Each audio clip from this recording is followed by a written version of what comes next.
Itinanggi ng legal counsel ng nagpakilalang bagman na si Ramil Madriaga na may nakukuha silang suporta mula sa administrasyon upang tumestigo laban kay Vice President Sara Duterte.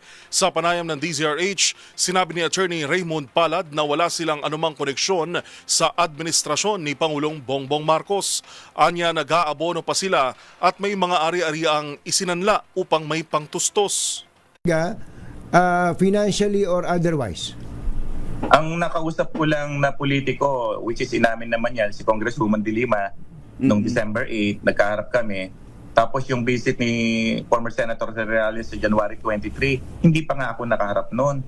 Hinayaan ko si former Senator Trillanes na interviewin alone si Madriaga. Present lang ako nung visit ni Congresswoman De Lima. Sa administrasyon, wala ho tayong connect dyan. Maggastos ho ito nangyayari ito. Minsan nag-aabono pa nga, di ba? So, nakakapagod din mayat-may, dumadalaw ka sa jail.